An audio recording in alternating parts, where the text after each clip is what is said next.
Bellevue City Council regular virtual meeting for Monday, June 22nd, 2020. City Clerk, could you call the roll, please? Mayor Robinson. Here. Deputy Mayor Neuenhuis. Here. Councilmember Barksdale. Here. Councilmember Lee. Here. Councilmember Robertson. Present. Councilmember Stokes. Here. And Councilmember Zahn. Here. Thank you. Well, tonight we have a proclamation for Bike Everywhere Month, and it was a toss-up whether Deputy Mayor Neuenhuis or I got to read this one, but I think the one who's fastest gets to read it. So we're going to get Deputy Mayor Neuenhuis read the proclamation. Thank you, Mayor. Whereas hundreds of thousands of people in Washington State travel by bicycle for transportation and recreational purposes, providing health, economic, and environmental benefits. And whereas creating bicycle-friendly communities is known to improve people's health, well-being, and quality of life, boosting community spirit, improving safety, and reducing pollution and congestion. And whereas Washington Bikes, Cascade Bicycle Club, the City of Bellevue's Choose Your Way Bellevue program, and other organizations throughout the state support bicycling during the month of June 2020. And whereas these groups are also encouraging greater public awareness of bicycle operation and safety education to reduce collisions, injuries, and fatalities. And whereas the City of Bellevue added 10 miles of new bike lanes in 2019 and plans to add 8 miles of new on and off street bikeways in 2020. And whereas the city has implemented a Healthy Streets pilot on several streets to provide more room for people in the neighborhoods to safely bicycle and walk while socially distancing during COVID-19. And whereas the best way to enjoy bicycling is simply by riding to the store, to work, or just for fun. Now, therefore, I, Lynn Robinson, Mayor of the City of Bellevue, Washington, and on behalf of its City Council, do hereby proclaim June 2020 as Bike Everywhere Month in Bellevue and urge all residents to join me in this special observance. Thank you, Deputy Mayor. All right, is there a motion to approve the agenda? So moved. Second. Second. All those in favor, say aye. Aye. Agenda approved. Okay, City Clerk, do we have any written communication tonight? Yes, Mayor, there are 2 communications this evening from members of the public. Okay, could you go ahead and read those, please? I will, and I will start my timer. The first communication is from Reed Brockway. I am the acting president of Sammamish Homeowners, SHO, a citizens group representing the interests of lakeshore property owners in Sammamish. I'm also working with the Bellevue group, Washington Sensible Shoreline Association, WSSA, on the Lake Sammamish flooding issue, about which WSSA folks are also testifying today. At the end of March, WSSA submitted an appeal to the Bellevue City Council and to the other 3 cities around the lake for the cities to become involved in measures to address flood control that are currently under consideration by King County and its Wilmore project. I signed that appeal to Sammamish on behalf of SHO. Insofar as I am aware, to date, neither WSSA nor SHO has received a response. That may be due in part to the fact that the appeal lacked specificity as to what actions we were asking for. So today, WSSA submitted a letter elaborating on its 3 requests. In brief, those are, number 1, to provide a streamlined permitting process for repair of damage caused by the extreme high water that happened in February. 2, to support our effort to get the county to do a serious evaluation of the effectiveness of a dynamic weir at the transition zone in Marymore Park. And 3, to support us in pressing the County Flood Control District and the Corps of Engineers to do a regional plan with the goal of restoring the Sammamish River Flood Control System, the Corps of Engineers standards. Our written submittal gives more detail on these requests. I would like to say just a little bit more about a dynamic weir. These days, during heavy rainfall periods, the combination of the flows from the Bear Creek Basin and the Lake Sammamish Basin exceed the capacity of the Sammamish River. In these cases, backwatering from Bear Creek restricts the flow from the lake and the lake goes too high. There are really only 3 things that can be done about that. 1, dredge the river to restore its capacity. 2, create a large storage basin for Bear Creek to reduce its contribution during heavy rainfall periods. And 3, lower the lake in advance of these high rainfall periods to increase its storage capacity without going excessively high. The first 2 are clearly impractical, at least in the near term, and may face insurmountable hurdles such as cost, land acquisition, fishery regulations, etc. The third, however, is quite workable. Create a gated dynamic weir. We asked the city to get behind us and support that. What happened in February could likely have been prevented. And that's the end of the communication. I will move on to our next communication.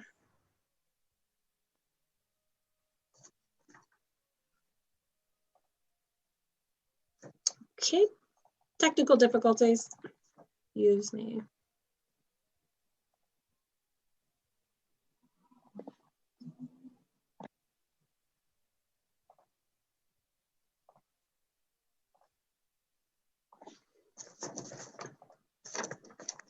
Okay, we're going to start anyways. I've already timed this and this was under 3 minutes. This communication is from Martin Neislich. Mayor and Council, several of us who live on Lake Sammamish are submitting material to you today. This brief statement provides an overview to orient you to our issues and requests. I encourage you to look at the more detailed information we're including. Our issues center on management of the lake's water levels. Since the late 1990s, responsible agencies involved with lake management have known of, but have failed to take action to protect against flooding on the lake. Weather in 1996 and 97 produced catastrophic damage to lake properties. A similar event took place this February when a storm, which was only slightly greater than the lake's drainage system was designed to handle, resulted in water levels 6 feet above summer levels. As a reference, keep in mind Lake Washington with properly managed water levels has a swing of less than 2 feet. We reported February's damage to King County and the Corps of Engineers, as well as to Bellevue and other cities on the lake. Among our submission was a petition approved by more than 300 lake residents. Our requests ranged from a request for immediate assistance to proposed long-range efforts. Only 2 cities, neither of them Bellevue, responded to us. And yet we have yet to see support from the county or the Corps. In our detailed submission to you today, you will find a trail of facts extending from the 1996-97 floods until today. It attests why we suffered damage again this year. During the 20+ years since 1996, lake residents have attempted various routes pleading for better management of the lake's drainage system. That system is the Sammamish River flood control improvements placed there by the Corps of Engineers. To be concise, those improvements no longer provide their intended protection. Yet King County, the lead agency for management of the river, proposes modifications that will not resolve lake flooding. Each year, Bellevue residents are assessed more than $1.6 million by the county for flood protection. Your residents need the city's support to assure any modifications proposed by King County will resolve lake flooding. That ends the written communications for this evening. Okay, thank you. We will have access to the attachments from his communication. Both of those communications are contained in the Council at Bellevue email box and have attachments, yes. Okay, great. Thank you. Okay, next we have the report of our city manager, Mr. Miyake. Excuse me, Mayor. I'll just get set here for a moment.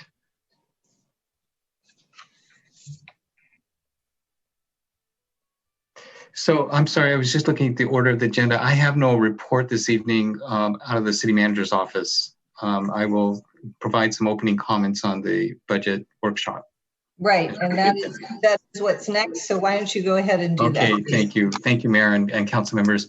So this evening, we're here to seek feedback from the council on the budget as we begin preparing the 2021-2022 general fund budget, as well as the 2021-2027 capital improvement budget. Holding this type of meeting in the form of a budget workshop is something we customarily do in preparation for the upcoming budget. Again, we are seeking feedback, and I believe it's in around 4 different areas this evening. With that, I'm going to turn it over to our Finance Director, Tony Call, as well as to K.E. Liu, the Assistant Director. Tony? Thank you, City Manager Miyake. Charmaine, if you could pull up the PowerPoint presentation. Thank you very much. And if you could go to the second slide, that would be wonderful. Good evening, Mayor, Deputy Mayor, and Council members. As always, it is a pleasure to see and hear you, and it's an honor to be in front of you this evening. Thank you for having us here. As City Manager Miyake mentioned, this is the first of a few engagements on the budget process, and we are seeking feedback as he begins to prepare his preliminary budget on both the general fund and the capital investment program. Tonight, we're focusing on these 2 funds primarily due to the fact that they have been the ones that have the most impact from the recent COVID-related events. Other funds could certainly come back to you at your request or as needed. And if we cannot get through our material this evening, we do have reserved next Monday, June 29th as a backup if it is needed. Next slide, please. Our agenda for this evening is we'll first do a little bit of background work. We'll review the budget process, look at a quick calendar, talk about our public engagement, and we'll end this section with K.E. Liu bringing up the first of the discussion areas, which is to help frame the budget with your council visions to strategic target areas. We'll then move into some data work around the general fund and around the capital investment program. And then we'll finish up tonight with discussion in 3 areas. So the discussion following the latter 3 areas fall into 2 major categories. The first is a process place as staff begins to start to balance the budget. What are the processes that we'll be going through both on the general fund and the CIP? And they'll be also looking forward to some direction and discussion regarding some temporary relief options we might have in some of our revenue policies. So with that, thank you very much. So moving on to the budget process, next slide, please. So as an overview of our budget process, we have been doing Budget 1, which is budgeting for outcomes since 2011. It works to identify the community's priorities, prioritizes services to meet those priorities, and then funds the services with available monies. It actually allows us to see how we're delivering the services needed by the community. All of our proposals in the Budget 1 frame do come with metrics that help us see how we are delivering our services. Next slide, please.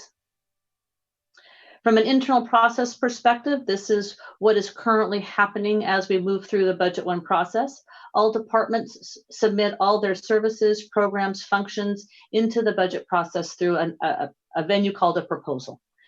We do not use an incremental budgeting approach, so we don't just look at the add-on, we look at the entire budget. Each proposal is then moved and has a fiscal analysis done. We also worked to ensure the metrics are there to ensure that we are delivering the services the community needs. The city's leadership team, which is comprised of all directors and several members from the city manager's office, will prepare input to the city manager as he begins to prepare his preliminary budget. And then the city manager prepares his preliminary budget. He takes the feedback not only from all the work that's happened in the process up until this point, but also the feedback that we have received from council through this venue and other venues. He presents his preliminary budget to you for deliberation, review, adjustment, and adoption. And that usually happens in the October timeframe, with adoption happening towards the latter part of December. Next slide, please. Concurrently, we also have a public engagement process happening. So the first list is we do have our website up and running, and I realize that's quite a long language of letters in the link. If the public does want to find that page easier, I believe that they just typed in public involvement budget into the city's search engine, it would be one of the first documents that pop up. We did work with community development back in February and hosted the neighborhood leadership gathering. At that neighborhood leadership gathering, we actually went through a mock budget process to a certain extent to truly understand the challenges in front of us. And then they also gave us some additional feedback, which you can find in your packet. We also use the budget performance and business surveys. Those are available online. And the new budget and performance surveys should be out in July of this year. We traditionally hold 3 public hearings. And with COVID, this has put a bit of a timing piece into our puzzle this year. We will get all 3 public hearings in, but we do expect that they will happen later than usual. They will happen before, 2 of them will happen before we get to preliminary budget in October, and the last one will happen after the budget has been fully presented to council in November. As always, public comment at council meetings, email council directly, email FAM directly. We're happy to assist in any way we can. And then there are boards and commissions that do have a distinct budget role. They are the Transportation Commission, Parks and Community Services Board, Environmental Services Commission, and Human Services Commission. Next slide, please. This is our milestone calendar. As you can see, it's fairly high level. As we get to further in the year, we will flesh out more of the council specific dates. We do anticipate 2 public hearings before the city manager's budget is presented to council in October. And then again, we will have additional public hearing in November with adoptions currently scheduled for December. Historically, and this year is no different, we have had budget guiding principles. These guiding principles have been with the city as long as I have been here, so that's since 2011. I think they were developed, if I understood history correctly, back in 2010. And we truncated them a bit here so that all the words could fit on the slide. I'll read them to you just so that you know what all the words are that go with what's here. Foremost is the council's long-term policy that quality service programs will be offered by the city of Bellevue. Other guiding principles include a focus on services that deliver outcomes important to the community and that are responsive and accessible to all. Position Bellevue to realize opportunities. An examination of the entire budget, not just incremental changes from the last budget. A commitment to innovation, efficiency, and sound business practice. A focus on citywide, not department priorities. A long-range strategic approach to an affordable and sustainable budget. And if expenditure reductions are necessary, service elimination is preferable to poor or marginal quality programs. So those are the long-standing budget guiding principles we've had here at the city. And with that, I am going to turn it over to KE, who will lead us through kind of the first discussion area, which is shifting the frame of the budget from our historical 6 outcomes to the council's vision and strategic target areas. With that, I will turn it over to KE.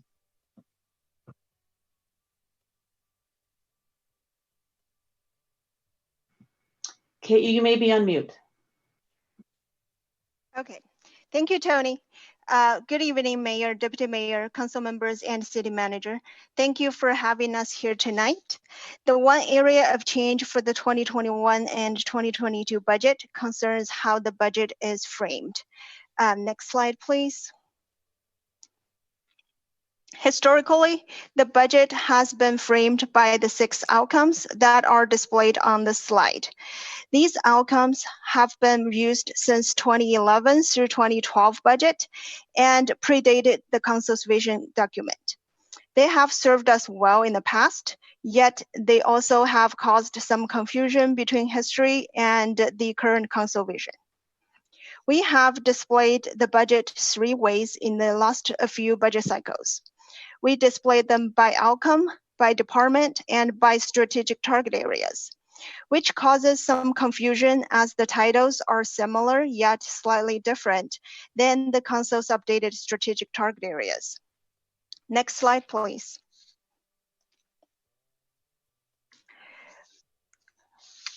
Council has approved a 20-year vision for the city, including strategic target areas and 2-year priorities, initially in 2014. These priorities were then updated in 2016 and last updated in 2018. And the strategic target areas have stayed the same. We are recommending that the 2021 and 2022 budget be framed around the council vision and the connecting 7 strategic target areas. In reviewing these, they track very well to the budget process and allow for consistency with your vision. By implementing this change, it will first alleviate confusion between outcomes and strategic target areas because the terminology is similar. It also creates a clear connection between the budget and the council vision statement, which is one of the recommendations from the budget book evaluation project conducted through the Livable City Year partnership with University of Washington in 2019. And it also creates clarity and hopefully simplicity in the budget by only providing 2 displays instead of 3. As we noted on the slide, high performance government includes public safety. And in order for easier linkage and awareness, we would recommend that we continuously show public safety as a subset of high performance government for clarity. In addition, we commit that if you choose to adjust your strategic target areas in the future, the frame of the budget would adjust accordingly. Next slide, please. With that, I will take a stop here and turn it over to the mayor for questions. Okay, I'm just going to go around the table, and I'm sorry I got caught up in the presentation and forgot to give Charmaine the list. So I'll do it now. We'll start with Councilmember Stokes, Councilmember Robertson, Councilmember Zahn, Councilmember Lee, Councilmember Barksdale, Deputy Mayor, and then myself. We'll hold our comments to 3 minutes, but if you don't get through in 3 minutes, we'll go back around. So go ahead, Councilmember Stokes. Why don't you start? Yeah, thank you, Mayor. I'm really excited about this. In our prior council retreats, which one of these days we're going to have this year, we kind of talked about this. I remember in 2016, in what we were doing, we had some conflict in a sense. It took some time to align this. And when this was presented and in the briefing, which was really, really good, I think it's right on. It kind of puts things all together. So what we're talking about is within one framework, and our budget. It's like the business. Your budget has to match what you're doing, what your strategies are, what your goals are. So I like it, and I don't have any questions on it. I think it's set up very well. And of course, we'll work on those as we go through this. But I think it's a really smart idea and something that will elevate our discussion and elevate the ability of us to focus on what we really want to get done. I know one last thing. I know that one thing that sometimes happens when we come in for budget discussions, we have to fiddle around for a little while. But okay, which one of our priorities or goals does this fit into? So this makes it a lot more strategic and connected the vision. So I am very much excited about this and looking forward to actually taking it and putting the budget together under this scenario. Okay, thank you, Councilmember Stokes. Councilmember Robertson.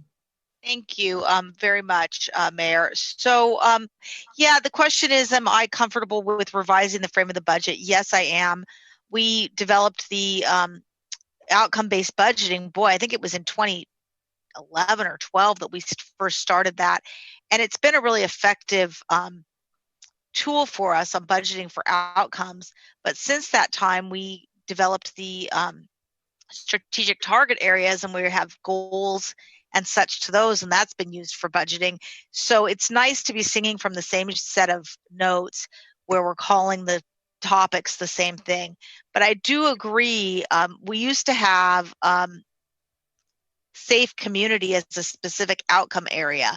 I do have a bit of heartburn about eliminating that as a strategic target area. High performance government, I appreciate the subheading of includes public safety.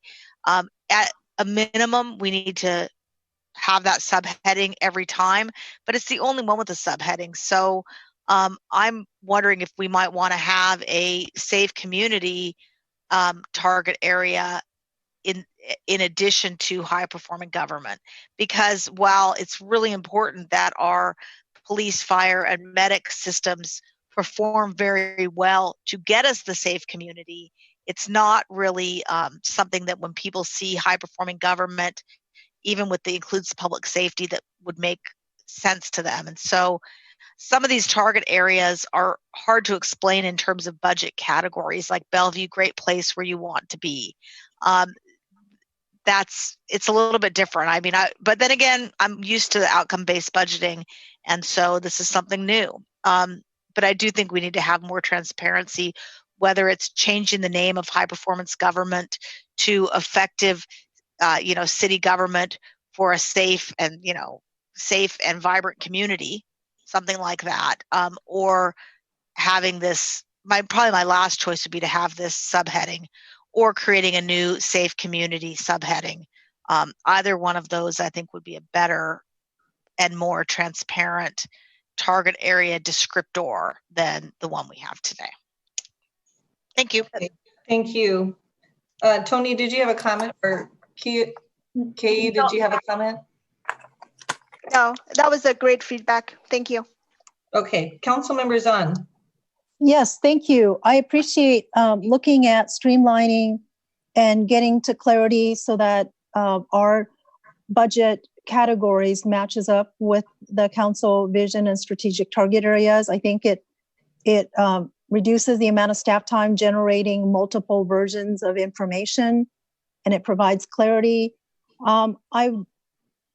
I guess my question is this: when I think about the 7 strategic areas, they're not necessarily listed in order of priority, right? So when I think about what we're doing, not all 7 categories are going to be weighted the same from the standpoint of where the money goes in terms of budget.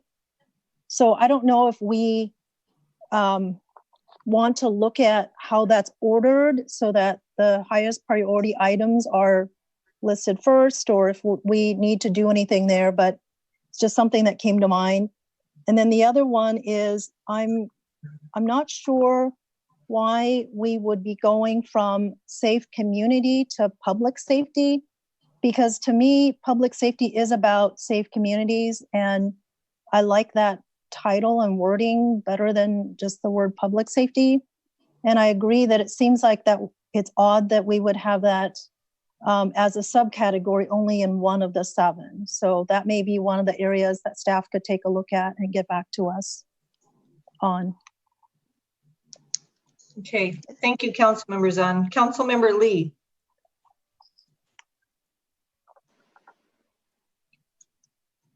Councilmember Lee, I can't hear you yet. Now I'm in beauty. Thank you. Okay. Appreciate the presentation. I think, we're talking about with great clarity. That's why we're talking about strategic targets and principles. And so I'm a little confused when you mentioned confusion, and you mentioned conservation. What is that? Is it conservation you said? I think I mentioned confusion between the outcomes and the strategic target areas. Between outcomes. Yeah. But the areas are pretty similar though, right? It's pretty much what we're talking about, the principle and the strategic area. Strategic target are developed based on the principle we have. A lot of it's pretty strict, pretty straightforward, isn't it? I'm a little bit confused. That's why maybe you can explain what is the confusion. Okay, so the titles of the outcomes, so the confusion is between the titles of the outcomes and the titles of the strategic target areas, because we used to display in both ways, and the titles for those areas are kind of similar. So we have, for example, we have healthy and sustainable environment as a outcome, and then we have high quality build and natural environment as a strategic target area. So that creates some confusion for some people. Right, that might be need to have some further discussion, clarification, which I'm not comfortable to do it right now, right? So let's maybe leave it as a good question you brought up. I think we need to make it consistent, obviously, very important. I agree basically on the general process. I really like that you're proposing the process of the budget. I really think it's very important. And I have a question regarding that. You are getting input, throughout the process from the department, from the public, public outreach. And then you mentioned before the city manager made up the budget, presented the council, there are other revenues through which you receive council input. So I'm just curious, what are some of those specific avenues and timing that you actually get council input? I think I would like to be a little bit more specific, such as, if you're doing it by briefing or by specific workshop or whatever. So that'd be good. I like that a lot. But I just like to know and make sure that it is specific and clear that we do have that input opportunity. That's good. Finally, I agree with Councilmember Robertson. I think safe community. We don't. I don't care whether safety or safe community, but I think safe community is probably a lot more important, a lot broader than just public safety. That includes safe community because it is one of the principles we uphold. Neighborhoods, economic development, safe community and whatnot, and we can go through all that list. So I think that's it's amazing, the principle and the strategic targets. When you look at it now, it's so well done, so well laid out. It covers all the important areas that we all support for the people of Bellevue. So I liked a lot. I like to stick with it. Any minute changes, any conversation we need to have, I appreciate you bring it up. And this is an opportunity for us to really understand and come to some agreement. Thank you. So Councilmember Lee, we're going to be giving feedback to staff at the end of this presentation as to whether we're comfortable with their recommendation of using the 7 strategic target areas or something like that, as opposed to what we've historically done, which is using the outcomes. And you don't have to answer that now, but I hope at the end of this conversation we can give some direction. Well, where we are. I need to have those two somewhere that I can take a look at and compare before I can discuss. The 7 each, so there's 14 of them, and I don't have them all. Okay. Is it available somewhere I can access to? So I'm ready to discuss it when you get to it. Yeah. Okay. Well, maybe Charmaine, you could send Councilmember Lee a link to those while we're going on over this, or I don't know. Anyway. Okay. Councilmember Barksdale. All right. Thank you, Mayor. Thanks, Tony. And oh my gosh. Yay, thank you for your great presentation there so far where we are.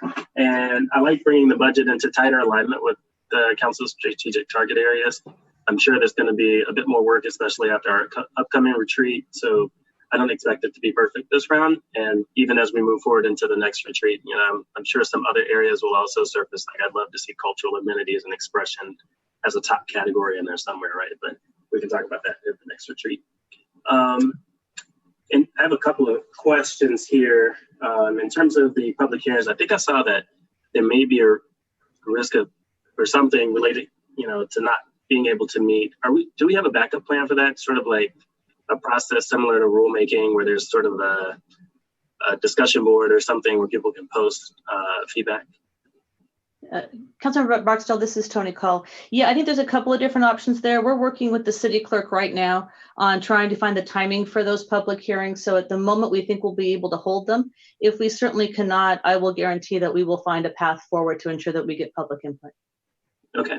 And then my last question is, in the guiding principles, is there a way that we can, I don't know if this is part of this meeting, but add sort of an equity lens to the guiding principles? And I know that we have accessible to all, but I think that's still a little bit different as we talk about informing, like having service elimination. How do we prioritize which services or whatever it is gets eliminated, and being able to look at that through an equity lens? We can certainly bring that back, Councilmember Barksdale. You're correct. That was not part of our discussion this evening, but we can certainly bring that back. Okay, thank you. You're welcome. Okay, thank you. Deputy Mayor? Thank you, Mayor. And Tony and Kay, thank you so far for the great presentation. 2 requests at the stop or the top of this, at the first part of the presentation, is can we have a link directly from the homepage that would take them to this information about this budget and the budget process, rather than having residents have to search for it using the site search engine. I just think that's going to be a lot more manageable for folks, and to find it faster and quicker, and know how to provide comment and input. And also, could you do a push notification through the My Bellevue app as well? Yes. Great. And now on the timeline, is there enough time in between the November final public outreach and the final vote on, I think it was December 7th? Does that give you enough time in case there are some significant public input that we might want to consider prior to the final vote? Yes, Councilmember Neuenhuis.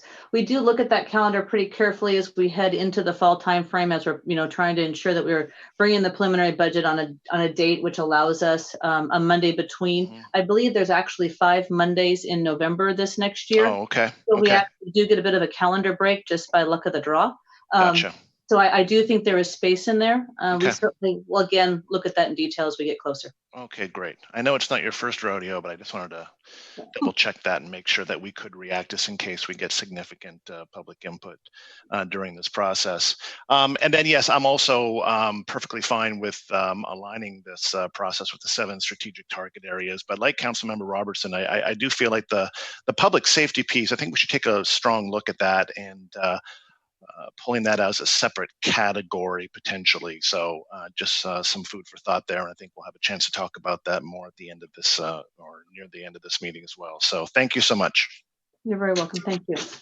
Okay, thank you, Deputy Mayor. So, I agree with my fellow council members. I think that I'm fine with shifting over to 7 strategic target areas. But I do look forward to the retreat where we can kind of reimagine what those entail, what they include.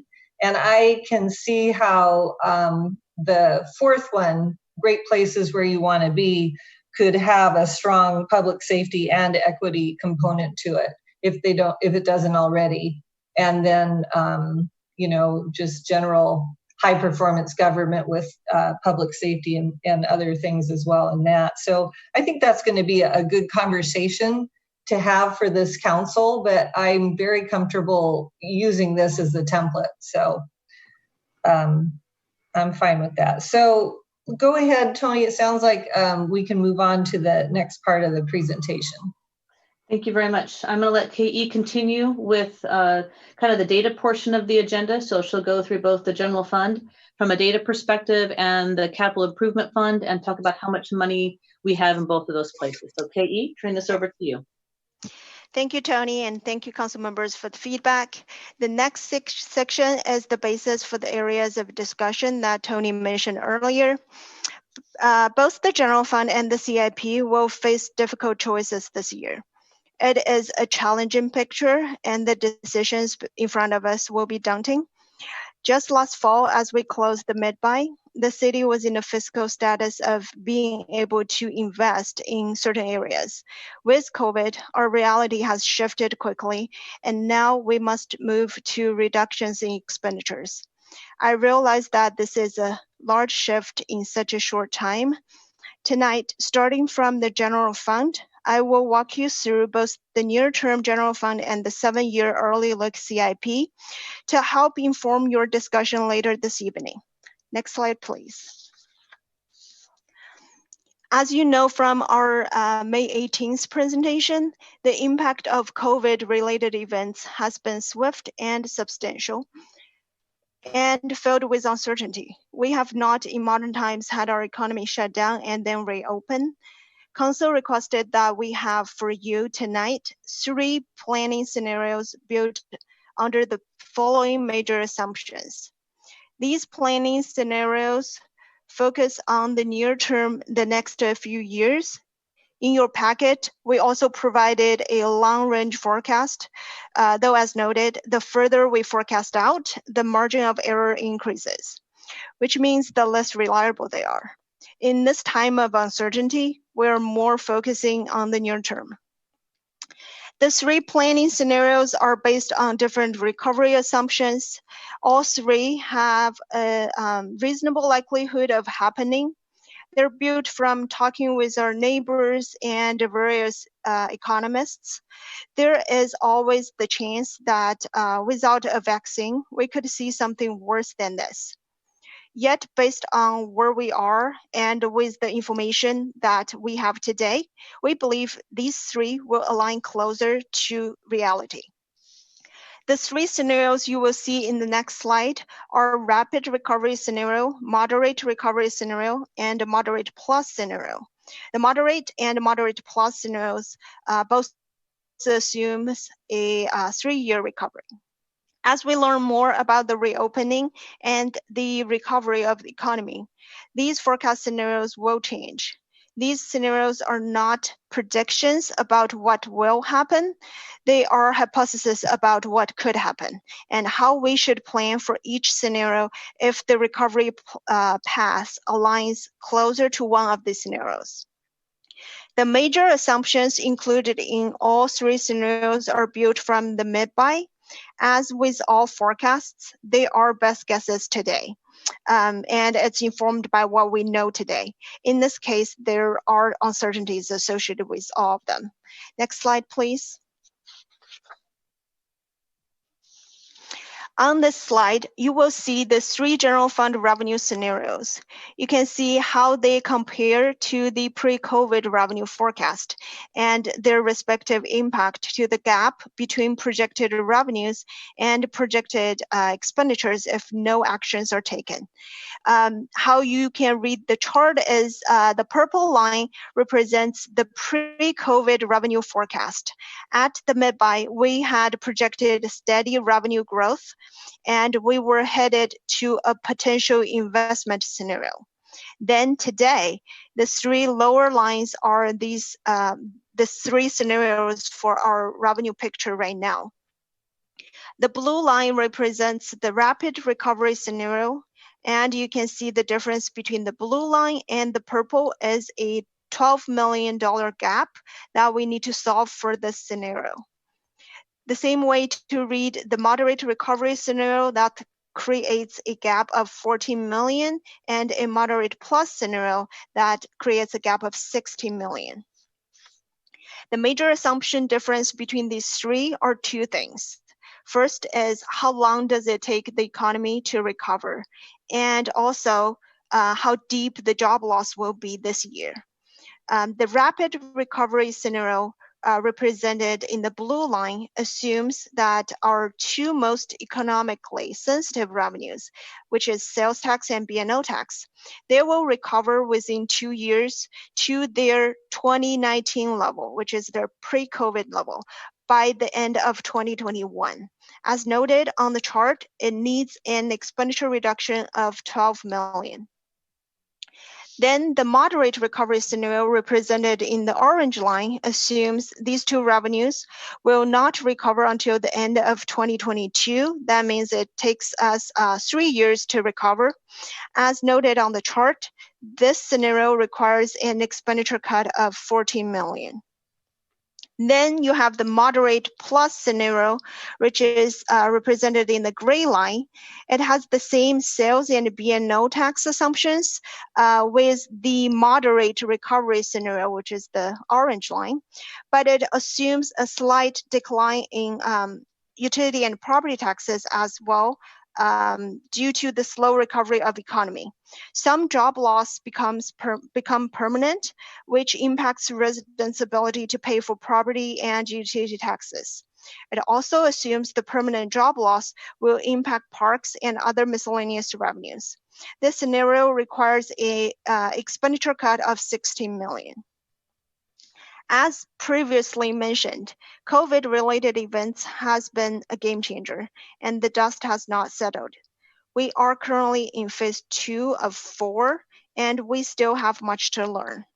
Currently, we believe the likelihood of our actual revenue recovery aligned with any of these three scenarios is reasonable. As a planning scenario, we are working with the 16 million, which is the moderate plus scenario, or a 8% reduction to the general fund. The reason we chose the 16 million scenario to plan the budget is that we believe this is fiscally prudent. We must plan to take actions, and we promise we will be adjusting as economy recovers. And as we head into the prelim budget delivery, we will be adjusting our scenarios. Again, this is the best estimate today, and as the economy begins to reopen and rebuild and additional data information is gathered, the planning scenarios will change.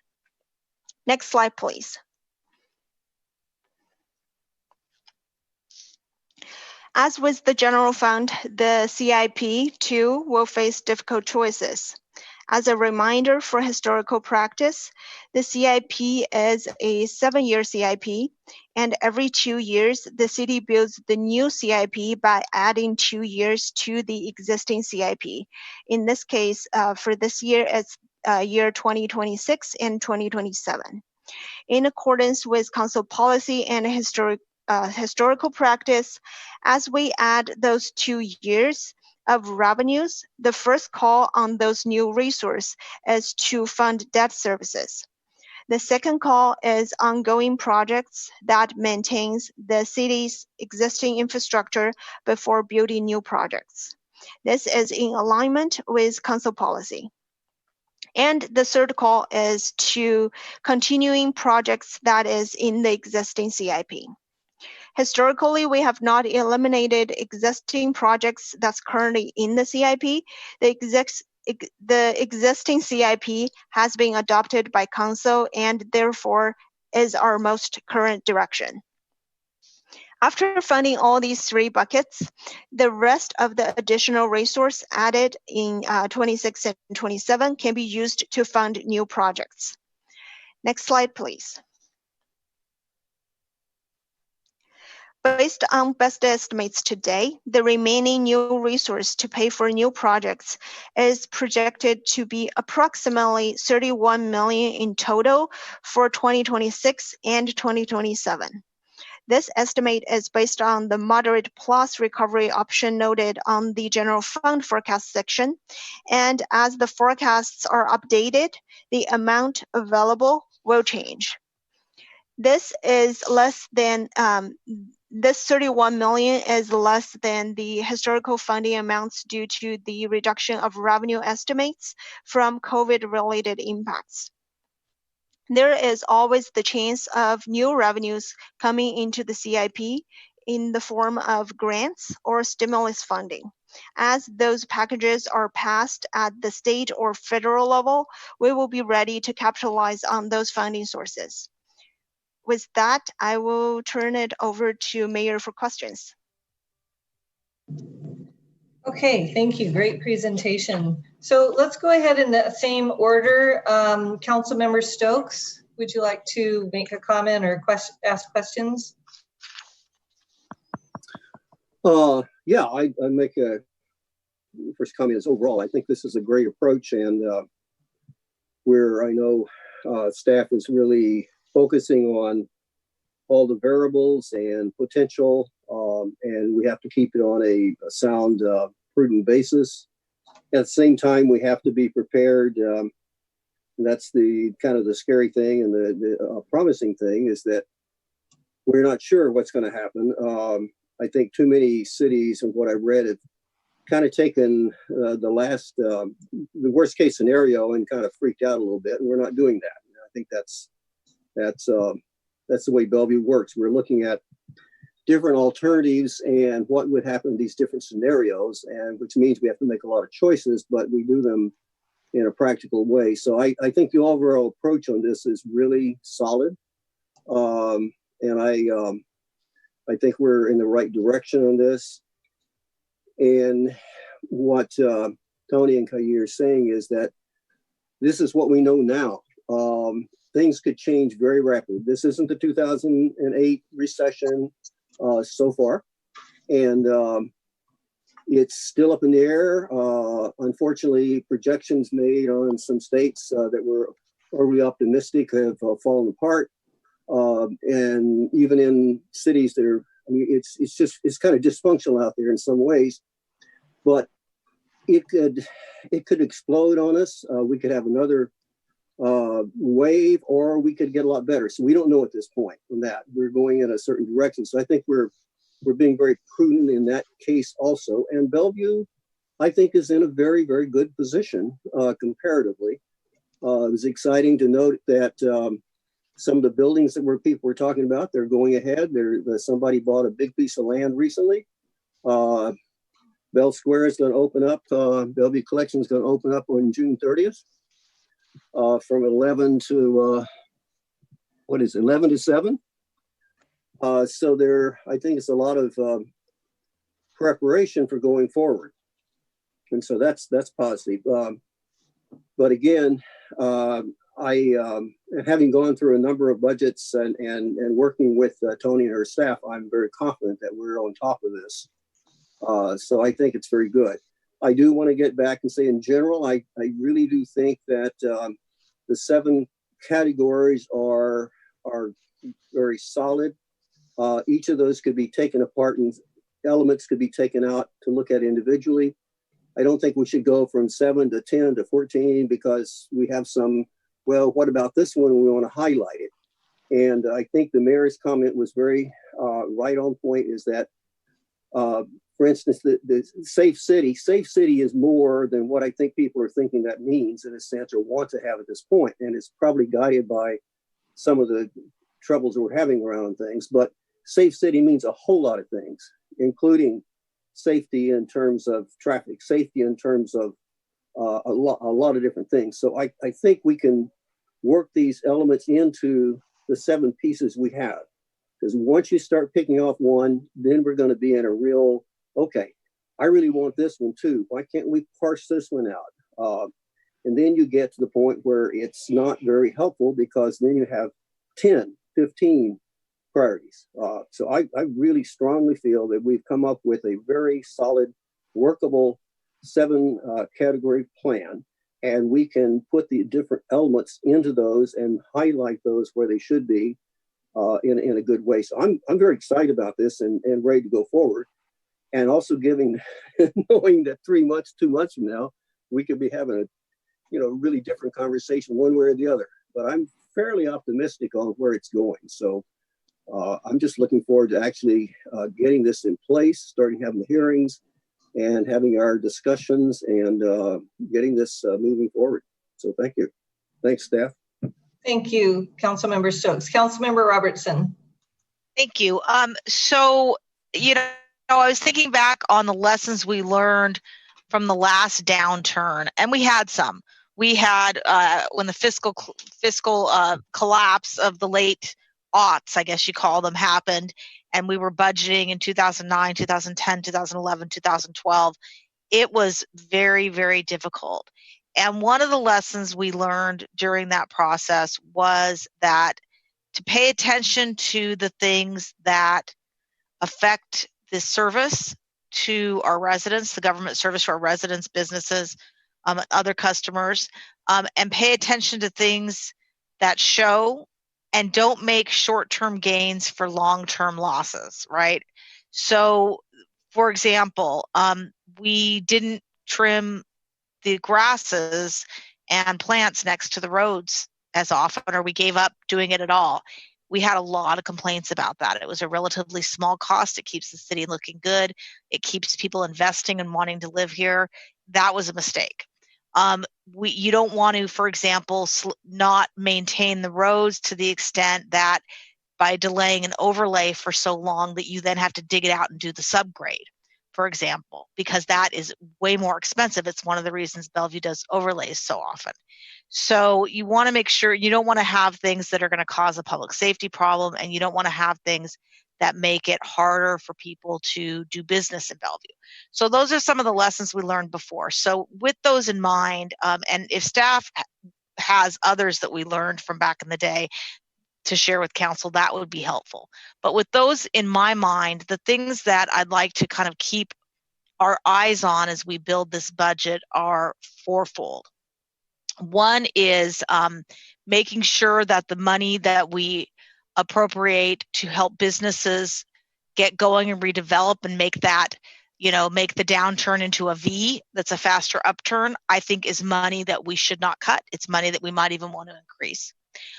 On the capital side, making sure that we have projects that are shovel ready that can compete very, very well for grants is money well worth spending. There's going to be probably a big transportation bill this year out of the U.S. Congress, and if the more we're ready for that, the more likely we will be able to get money from the federal government, which will help us with our capital budget. The third thing is to make sure that we fulfill the levy promise. We have a parks levy and we have a transportation levy, and we need to make sure that we make good on the promises we made to the voters. And then fourth is, of course, doing the maintenance that matters so that we don't create the situation where people aren't going to want to invest in Bellevue, where people see it really slipping. People are very proud of the city and the high quality government services we provide, and we don't want to make cuts that are going to affect our customers, basically. So I hope that we will do that. And then, of course, we need to make sure that we keep an eye on our reserve funds. We've always been very fiscally restrained, and that has served us well. However, we are very dependent on sales tax and B&O, which are very volatile when the economy changes. And that's, just the way that it is, which is why we always need to save for the rainy days, because as we know, it will always start raining again. So that's my input for that. Appreciate the forecasting and all the hard work our finance department does. You guys are fantastic. Thank you. So I just want to clarify, those were really good. That was very good input from Councilmember Robertson. And I'm wondering, is this the time that you want to hear that in detail? Or are you just looking at feedback on whether we're okay with the projected revenue loss that you're planning for? Mayor, this is Tony Call. I would suggest that we're interested in all feedback, but at this point, making sure that you believe that our how we're structuring as we approach this budget from a fiscal numbers perspective is a good place to be, is important feedback for us at this point. We will move into 3 discussion areas where I think some of the broader feedback might also come up. But again, there's no wrong answer, ma'am. No, I know that. It's all good feedback. I just want to make sure that everybody's going to have a chance to weigh in. I think we're going to have another time to do that. Isn't that the case? Yes, it is. Yeah. Okay. Thank you. Okay. So we have Councilmember Zahn. Yes, thank you. I can only imagine how hard it is for staff to try to look at that crystal ball with all the information that we're all trying to figure out in these unprecedented times of COVID. And I was thinking about the fact that even before COVID, we were already concerned about our expenses exceeding revenues in future years. So this is actually just exacerbating a concern that we were already watching. So I appreciate the fact that we're looking at these different scenarios. And I think about the fact that, we put in a reserve for a rainy day, and right now we're in a blizzard. So certainly we need to be looking at all of that as we evaluate scenarios, as we move from COVID relief to recovery, and then hopefully really reimagining the city and some of the patterns of behavior around teleworking and what people are going to be doing as they come out of COVID. It was only late last week that we reopened King County to phase 2. So I did have a question about on the sales tax, what proportion of that is local spending versus tourism? Or people from outside the area? Sure. I think we would have a hard time answering how much is outside the area. Sales tax, this is a Tony Call, by the way. Sales tax in the state of Washington is destination based.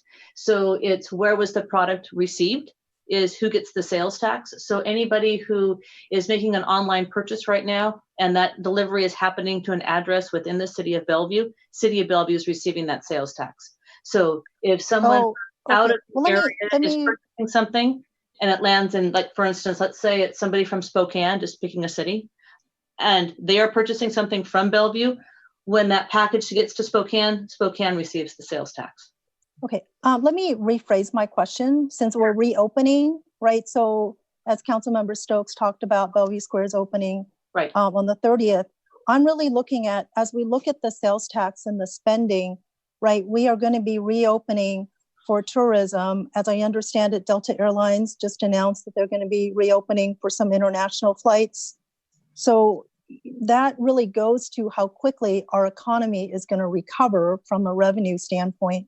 So if this is something you can get back to me on, if possible, what portion of our sales tax would we expect is tied to the tourism coming from the outside? So that is more of my question.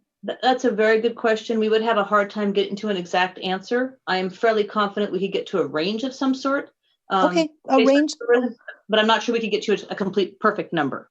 Yeah, I think a range would be fine. And then you might bring this up a little bit later. When I think about the CIP, I think we also want to make sure that we're looking out for those opportunities, because, you know, what the industry is demonstrating is that after a super, super hot market, right now we're going to be able to get more for our dollars in terms of construction. So I think we need to be careful about cutting too much into not spending on CIP, because I would say in the last 5 years, we've been in a really hot market, and now it's not quite like that. And also those areas around connectivity and making sure that as we continue to be in this COVID time period, people can be connected to the community. And so it's all about trade-offs, and I look forward to hearing the next section. Thank you.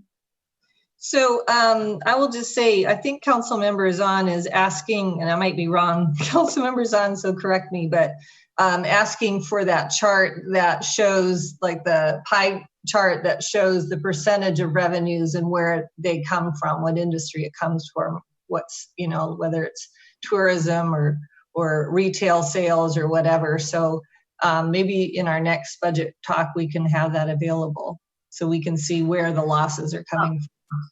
Yes, we can certainly provide that. Thank you. Okay.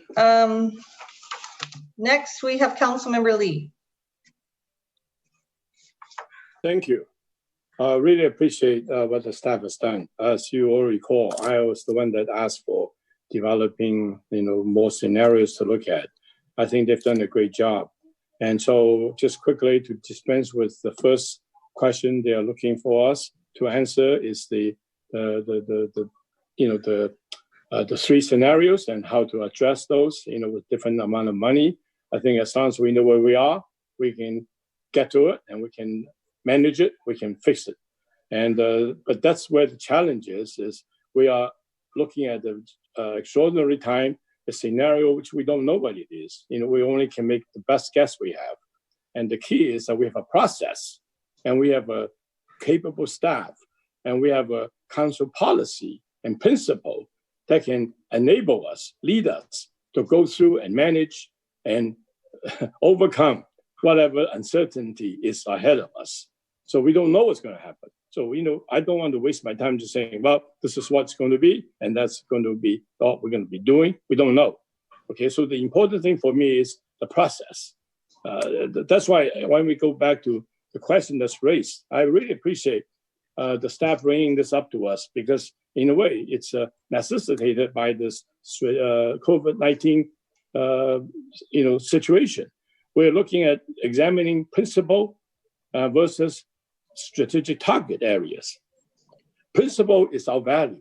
It's what we want the community to be. So when we established it, the council obviously went through extraordinary thought process and thinking, and and we come up with the important values that the community identify with, which we want to make sure we serve the community for the principles. So I think those principles is still valid. They're still our principles that we want to uphold. Okay, the strategic target area was developed afterwards, because the target area, strategic area, is developed when we look at opportunities, timing. You have opportunity timing is a certain time. We devise specific target areas that is consistent and follows the principle we established. That doesn't change. So I believe that the two can coexist. I appreciate what the staff saying that there may be some confusion, but the confusion is, number one, maybe the strategic target area needs to be looked at, needs to be sought out, needs to be better focused and better clarified.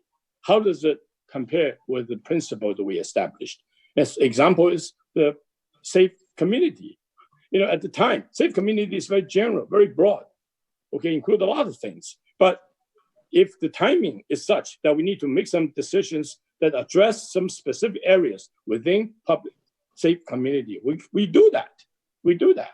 But that's a time sense, it's situational.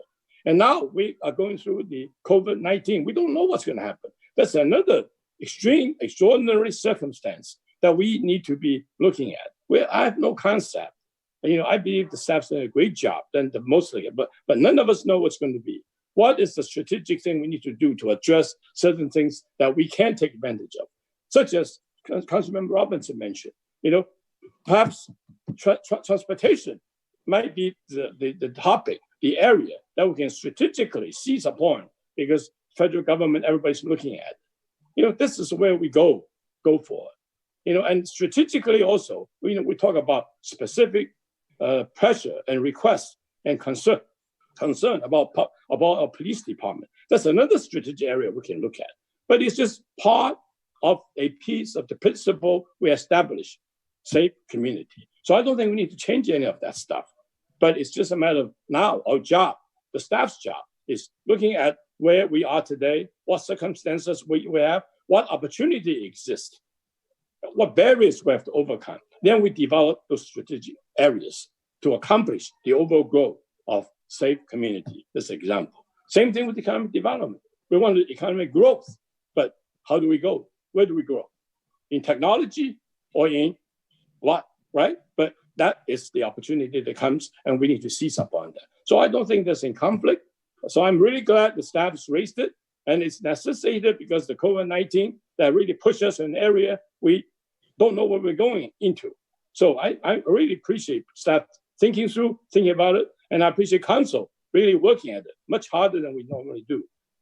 Because before, when the budget comes, hey, that's just the way it is. We tinker here, there, we tweak it there, and we go along with it. But now it's a brand new world.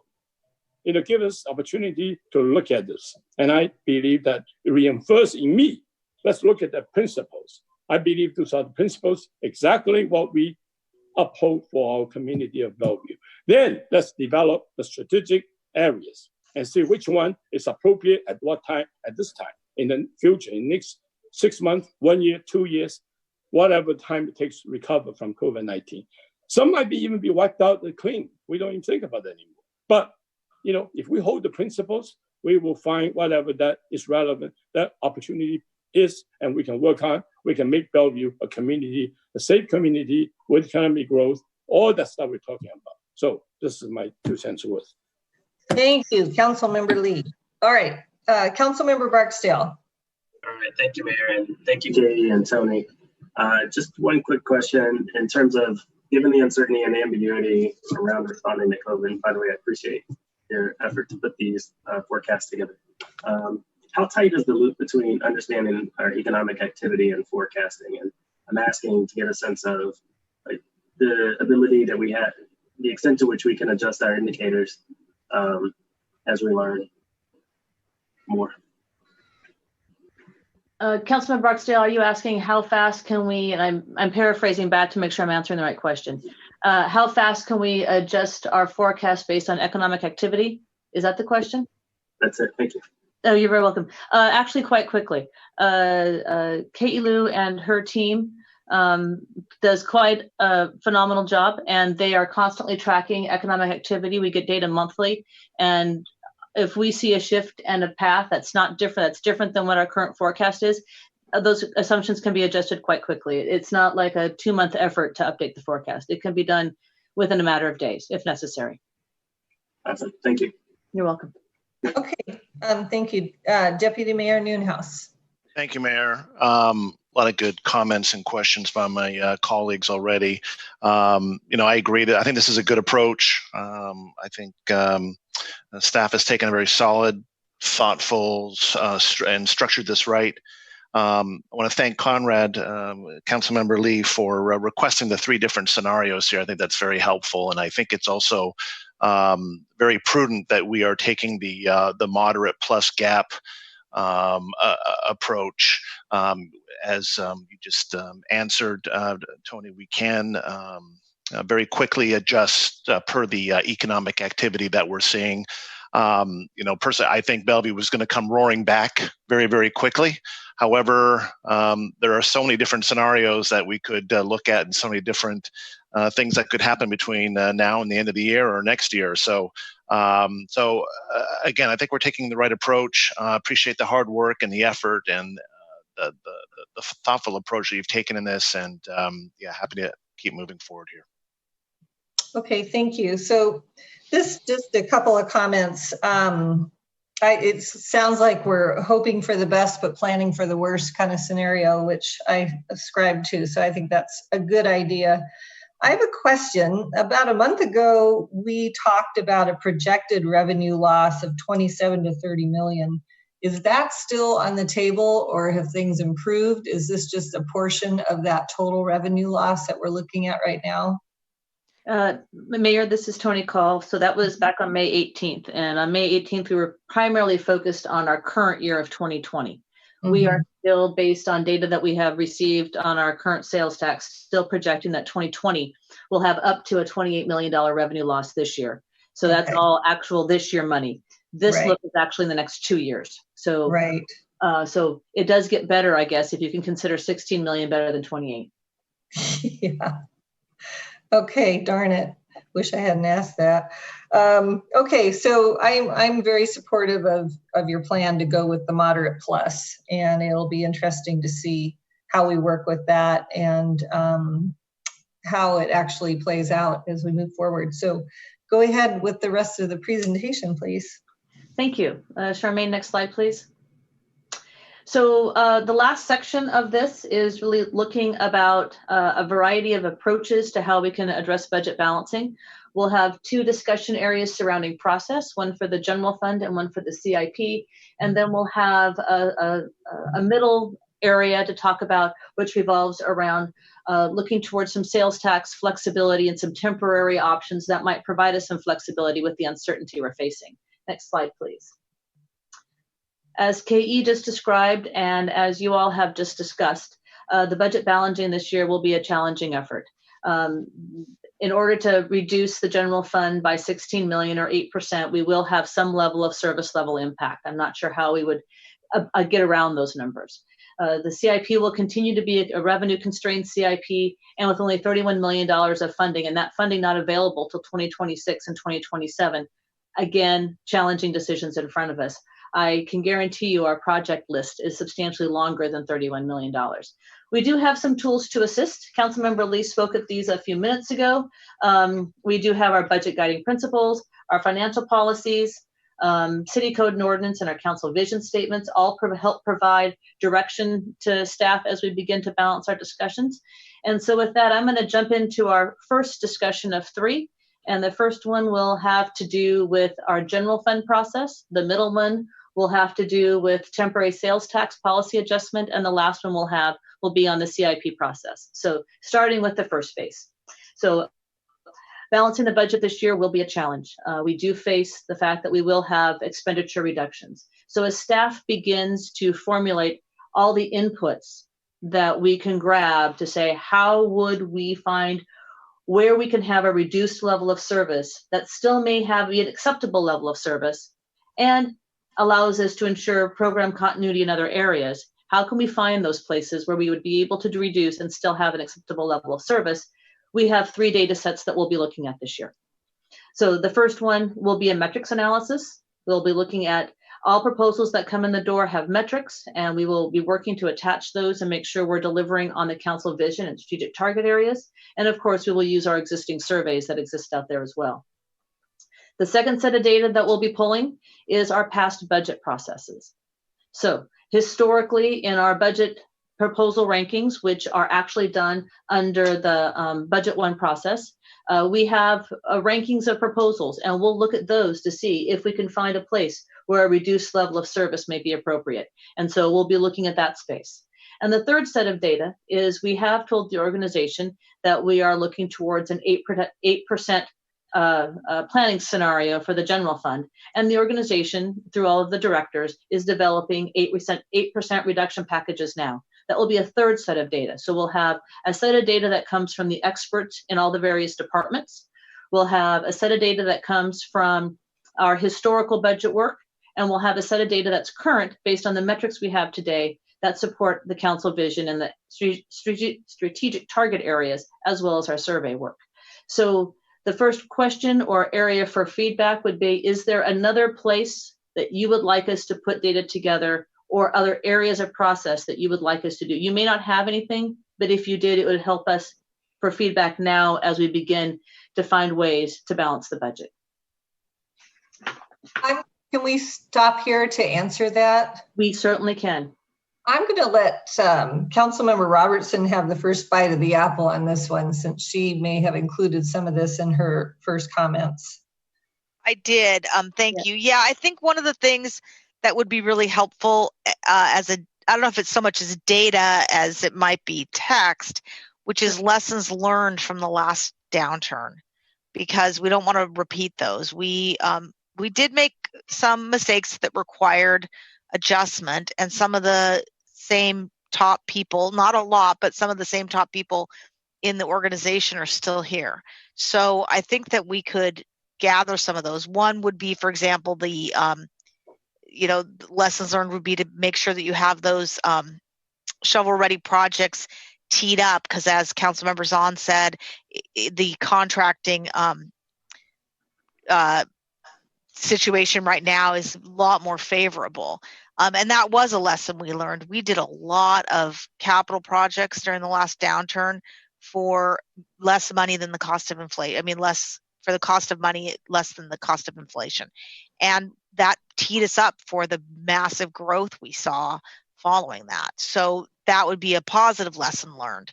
A negative lesson learned would be, cut the grass and maintain the roadways and the parks, because you're going to hear about it. Don't lock the bathrooms when people are still actively using the park. I mean, things like that. They're little things, but those little things can be big things. So I would love to get from the staff what was the biggest lesson learned, and how are we not going to repeat those past mistakes? Because when we're cutting, this is going to be some big cuts and a lot of little cuts to get the budget to balance. So those would be really good. And then also, what maintenance can we delay without having it cost us more down the road?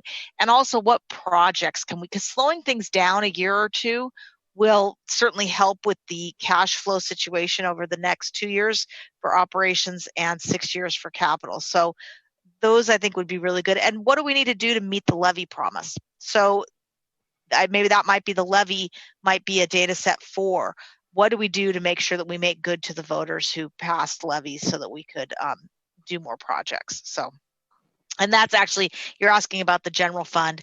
A lot of that bleeds into the capital fund, but there's definitely some general fund issues there as well. Thank you, Councilmember Robertson. That is super helpful. Councilmember Stokes, let's go to you.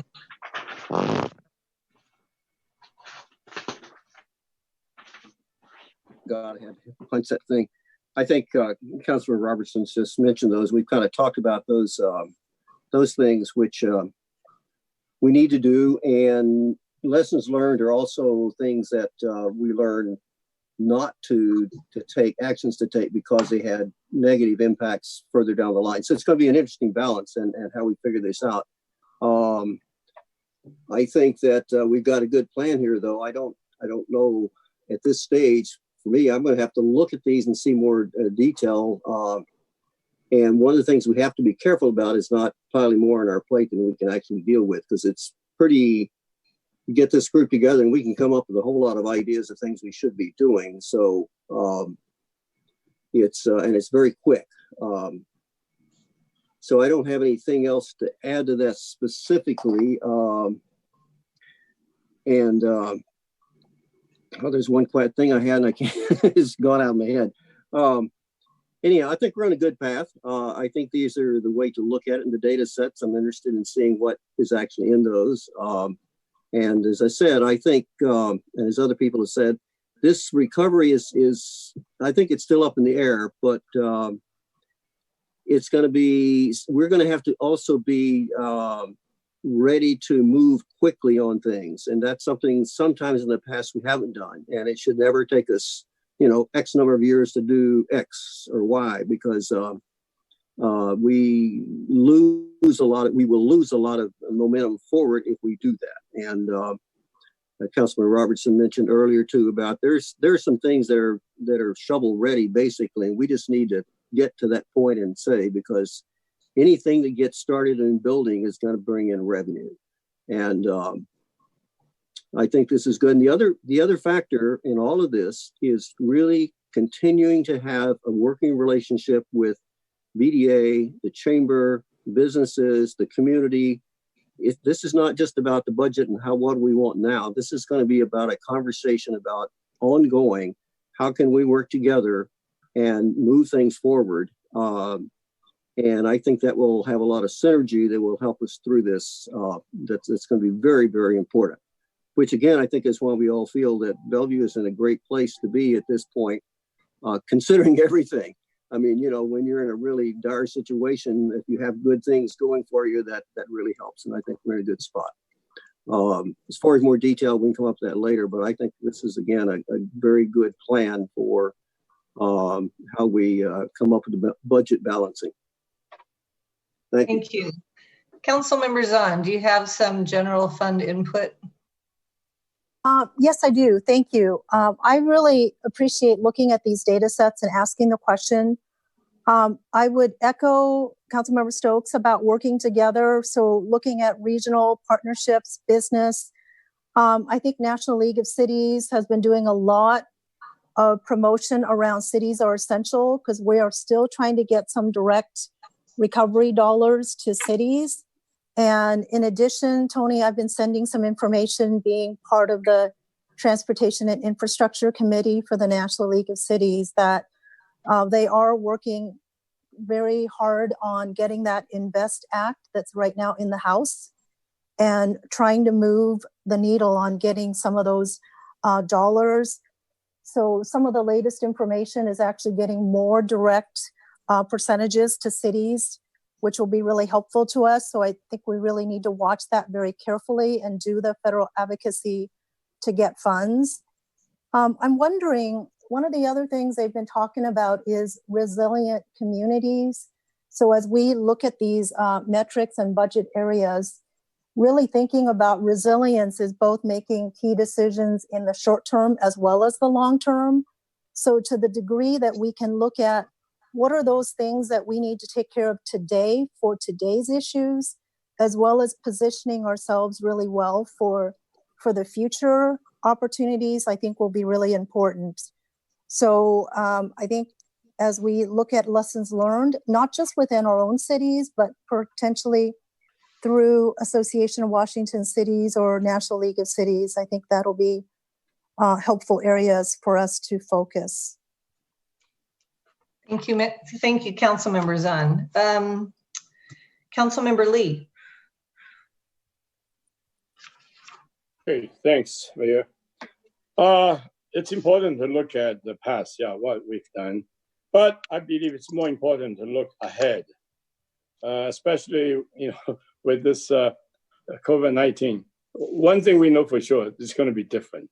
The question is how much of a difference, how big a change will it be? So, it's uncertain.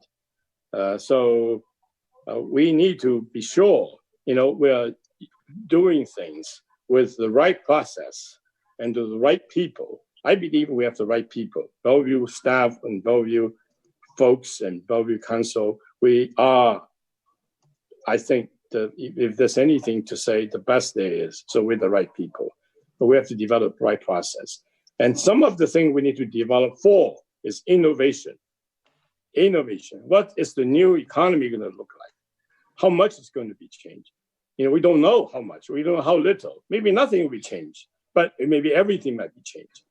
So we need to be prepared for that. We need to take that principle that we have set. Don't know what's going to be like to meet that principle of safe community or economic development. No idea. It's all relative. It's all no. But we got to know it. We got to consider them.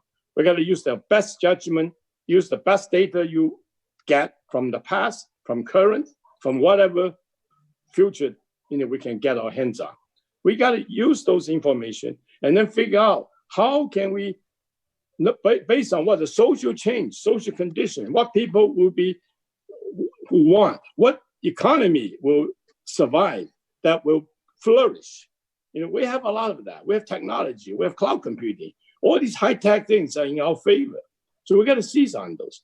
But what else we can do, coupled with the technology? How can we still meet people's demand, needs in public safety, in environment, in whatever, to make it so that we are prepared, we can attract people, we can provide Bellevue as the soft landing place for people to come to live here, to work here, to do business here, to educate their kids here. Okay, we may not do it the same way. We know we're not, but the question is, what do we think that we can, and be prepared to be nimble, be flexible, so that we can do it. People can feel comfortable, feel good, and we are the choice that they will use. So I think this is the key. An example is in economic development. We traditionally, we still do, we talk about land use. Yes, land use, because that is the part of the big foundation of economic development. However, we talk about office space. People finding out they don't need that much office space anymore. So, we have to modify, how aggressive, how little, how do we structure it? How do we design it? How do we, fit the new norm? So I think we need to look at the economic development from different angles, from innovation, from sectors of economy, how people would do business, how people would live, how people educate the young people. This is what we need to be looking at. So I would like to have those information, those data, those analysis, not all of it, obviously, but we still need to, as I mentioned, I'm not minimizing what we can learn from history, from what information we have, but we need to look at the future, because what we do, what we can create to meet the future challenge will determine what future is going to be. If the future needs that, if we cannot deliver it, the future may not be it, maybe whatever, nobody knows, right? So if we can help to meet the demands of what the future is going to be, and we can meet their needs, we will be successful. That's my 2 cents worth. Thank you, Councilmember Lee. Councilmember Barksdale, the question is, do you have input for balancing the general fund budget? Thank you, Mayor. So I think it's important to tie decisions that we make back to the people in our community, especially those in most need. How are we tying decisions? I know we have some data sets here. Do we have any data sets that help us tie the decisions back to impact how community members are impacted, especially those in most need? Sure. Councilmember Barksdale, this is Tony Call. So one of the processes that happen during the budget process is the Human Services Commission will come before you some point in the fall time and review and ask for your approval of their recommendation on how those funds are being distributed. So through that process, I believe there are analyses that go back to how people are impacted. I can certainly check with the staff members there to ensure. Okay, thank you. You're welcome. Okay, Deputy Mayor Neuenhuis, do you have input for balancing the general fund budget? Thank you, Mayor. I think the approach to the 3 different data sets is on point. So I am good with the input. Thank you. Okay, and I would just say, I'd be curious, I don't know if you can do this, but if you can do a ranking in terms of revenue generating projects, I'd be very interested in seeing that. And then also, as Councilmember Zahn said, taking advantage of decreased cost of doing the work for this period in time, that would be a priority for me. Okay, thank you. Let's move on. Thank you very much. So heading to our second area of discussion. So next slide, please, Charmaine. Thank you so very much.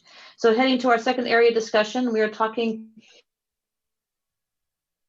here about looking for feedback on the modification of some policies that would give us some additional flexibility to find budget solutions. So as you know, there are many revenues that come into the city, and many of those revenue streams are restricted by law. So for instance, motor vehicle fuel tax it can only be spent as it's described in the RCW. There's limits to what that funding can go for. We do have a few revenue sources that are truly unrestricted revenue sources by state law and that are directed by our local level policy. A good example of that is the sales tax split. So one of those is the sales tax split. Currently 75% goes to the general fund, 25% to the CIP. As you can imagine, the 75% that goes to the general fund actually supports many programs at $54 million in 2021. So we're talking about many programs are supported by the general fund piece. The 25% that goes to the CIP is also unrestricted technically, though we do use it to substantially support debt service. And then any project that has a gap between what their dedicated revenues are and the total project costs. This sales tax split has actually served us well over the years. It has ensured that we have city resources in the CIP to meet the demand and to have a robust source for infrastructure and facility maintenance. Where we are, next slide, please. Where we are today is that we are facing some great uncertainty in the general fund with a $16 million potential planning discussion reduction, and trying to balance and trying to find a way that we can bridge some time to maybe to see how the recovery will come back in a little bit different ways. And for more certainty, we are seeking feedback on a proposal to provide a temporary 1 to 2 year only flexibility in our sales tax policy that will allow us to shift up to $3 million a year from the CIP to the general fund. So that would be a total of $6 million over 2 years, and it would only be for this short period of time. It would not be a long-standing change to our existing policy because for the most part, that policy serves us well. What this would allow us to do is to ensure that as we go forward in balancing the general fund, it might provide us a bridge so that we don't cut too deeply, too quickly, and instead buy us some time to make sure we're cutting at the right level. If we find that the reductions in the general fund are as severe or more severe than we are currently forecasting, we would have to come back and make further reductions in the general fund, probably at the mid-buy. If we find, on the other hand, that the economy is better than we anticipated, and we had this bridge funding to fund us, we would not have made as deep a cuts, and therefore it's easier for us to continue in that path. So the proposal before you is to ask whether or not you would have interest in staff further developing exactly what this would look like. This does not come without impact. So if we're moving $6 million from the CIP to the general fund, there is $6 million less in the CIP in the 21 and 22 timeframe. From our current thinking, we would think that maybe that would be a place where we could look at some of our maintenance programs, that if we moved small pieces of and deferred some of our maintenance out by a couple of years, as long as it did not impact the infrastructure and the asset itself, it might be a worthwhile adventure. So for instance, maintenance on building facilities. Currently, we have maintenance scheduled in the next couple of years for things like upgrading the exteriors of some of our buildings and or maybe replacing electric panels and whatnot. Those things are not broken. They still work today, and they could be deferred by a couple of years without great impact to our overall asset. So that's the type of examples we'd be looking at. Again, looking for flexibility to see if we can find some bridge funding that would allow us to ease into the anticipated recovery ahead of us. Okay, terrific.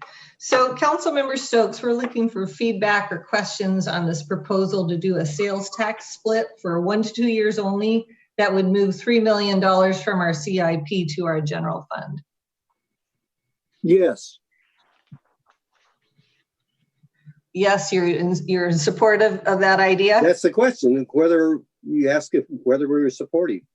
And that's, I think it's a no-brainer, frankly. I think it's very well thought out, and it's what you have to do. And I think the comments about the not leaving the roadways looking tacky, not filling potholes is very important. On the other side of it, looking at areas where we can delay different things we were talking about doing for the next couple of years is the smart thing to do. It's a balance. And I think staff's really set this up, and I agree with and would support the proposal. Thank you. Councilmember Robertson. with some of the caveats that Councilmember Stokes mentioned, as well as making sure that the levy promise is not broken. I think this makes sense. I want to say very clearly on the record that I would expect the money to go back. We thought very carefully about making that split. It was adjusted, maybe 8 or 9 years ago, to specifically provide more funding to the general fund and leaving less to the capital fund. So I would want to make sure that this was a temporary measure. Okay, thank you. Councilmember Zahn. Oh, there we go. Had to have the unmute button. Yes, I appreciate the staff being proactive and explaining what we would get for that. So just to be clear, we already have the restricted funds for fire, neighborhood, transportation, safety, and parks. So that would not be changed at all. This is only the general fund allocation of 75%, 25%. Is that correct? That is correct. This is purely the unrestricted funding. The levies, any dedicated revenues that we receive need to go where they're required by either ballot language or state law to go. So this is only the sales tax portion.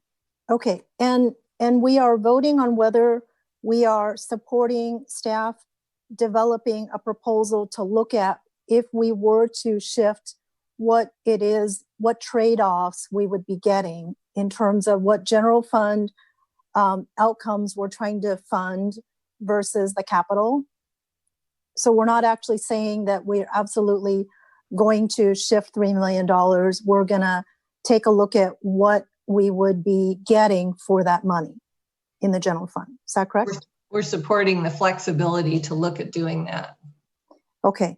I wanted to understand because ultimately, deferred maintenance, you're going to pay me now or you're going to pay me later. So when I think about electrical panels, if they need to be replaced, does that mean that there's going to be maintenance staff time dealing with electrical failures that they have to replace, right? Exterior replacements usually mean that we're going and doing patching or having to deal with things. So I just think that we need to be careful about this. I support the staff developing a proposal, looking at it, and so we can understand the trade-offs. I just think we need to be careful about shifting that fund because ultimately we are going to get more for those dollars by building in 21 and 22 than in future years because of the current marketplace. So thank you. So Tony, I assume that we'll have a presentation on this proposed flexibility and how it's going to happen, and we'll have a chance to see what your shifts are and weigh in on those decisions. Yes, you will. It'll either come in advance of the prelim or within the prelim, but yes, we will definitely be highlighting it. Okay, thank you. Councilmember Lee, we're looking for feedback or questions on this proposal to do a sales tax split for 1 to 2 years only that would move $3 million from our CIP to our general fund. I support this, with the caveat that's being articulated by Councilmember Robertson and others, that, we don't want to just say you have to cut so much, $3 million, despite whatever you're going to come up with the project.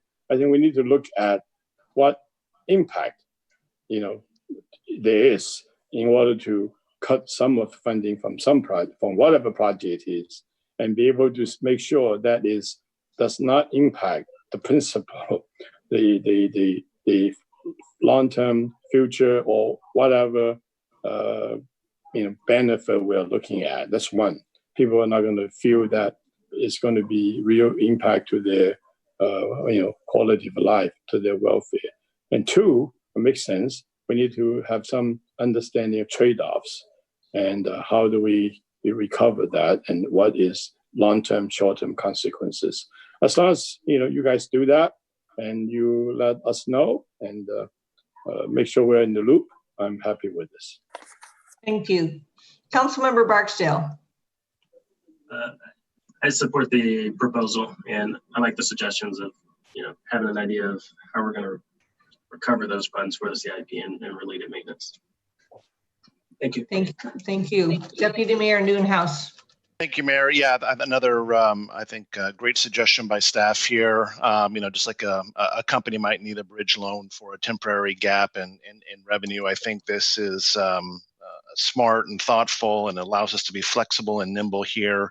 Yes, of course, I think we all need to take a deeper dive into some of the potential drawbacks and what this might mean for the CIP and other projects. But overall, yes, in favor of this. Thank you. And I too, I agree with Deputy Mayor. So let's move on to the next one. Our last discussion in front of you this evening is about processing and how to make decisions about balancing the CIP. So as you remember earlier in the presentation, KE spoke about the fact that we add 2 years onto our existing CIP to come up with the next 7-year CIP. So we'll go from 2021 to 2027. Currently it goes to 2025. We'll add those 2 years, get to 2027. With those 2 years, we have additional revenues that come on board. As KE explained, there's a waterfall attached to that. Our first call is debt. So we go ahead and reduce debt off those revenues. We also reduce off those revenues the ongoing maintenance that pays for to maintain our existing infrastructure. And then we also continue our existing CIP. After you move those things, you end up with currently about $31 million, as you can see on the pie chart on the right. So out of the entire 21 to 27 CIP, which is what that pie chart reflects, 25% of it will go to debt service. Ongoing maintenance that maintain what we have before we build new is 24%. The levies account for about 21% of our CIP. Our existing CIP, which is where you have TIFIA and all of our discrete programs, is another 25%. We end up with $31 million of unallocated money that can spend for any new project. Next slide, please. So with only $31 million to spend for new projects and acknowledging that our potential projects list is fairly long, I've categorized some thoughts kind of into 3 buckets of what those long-term projects are. Everything from infrastructure to support growth. That could be projects for roadways like Stage 4, 120th or others. Amenities such as an aquatic center or future phases of Maidbauer Park. And city infrastructure. We've got aging technology and potential buildings that need to be addressed at some point in the future. So with only $31 million and having such an extensive project list, finding a way to balance that CIP will be a challenging process this year. So as a starting place for staff, we will look to the historical criteria that we have used to balance as we talk about balancing the CIP. And my question for you to decide, is there anything else you'd like us to add to this list? So staff will be looking at the effectiveness of new projects that come into the pipeline. So are they effective? Do they meet our city mission? Do they meet our community outcomes? Do they meet council priorities? We'll look at whether projects have mandates.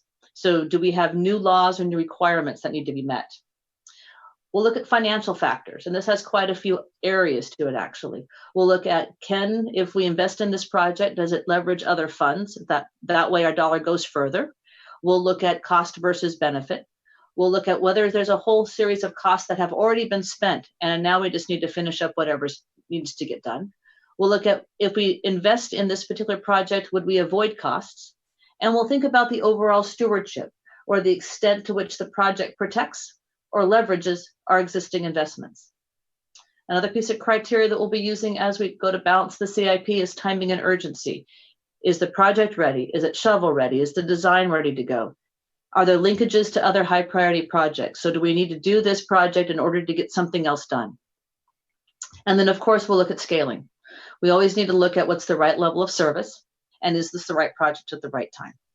So as we start about thinking about balancing the CIP and how to allocate those small resources of $31 million when we know we have a long projects list, this is the type of criteria that staff will start with as we begin that discussion. So my question is there something missing from this list that you would like to see?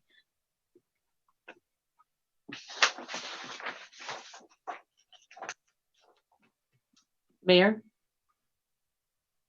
I'm sorry, I didn't unmute. Okay. Councilmember Stokes, we will start with you and ask if you have any questions or comments on the proposed factors for balancing the CIP, any factors you would add or remove.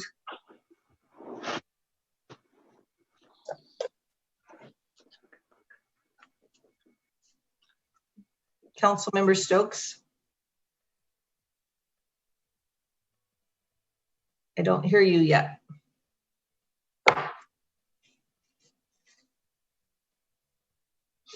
Councilmember Stokes, I'm having trouble hearing you. Are you unmuted?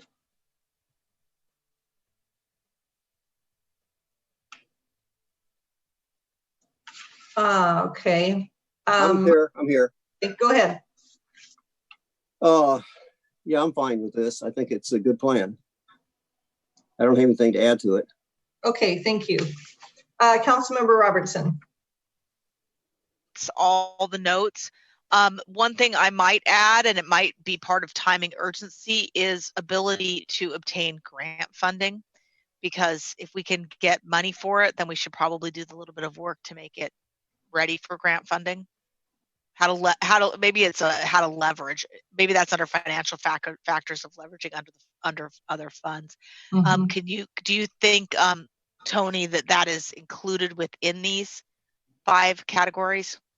I think I will probably add a piece to make sure that we talk about grants. I think that's a good add that I'm not sure is clearly laid out here.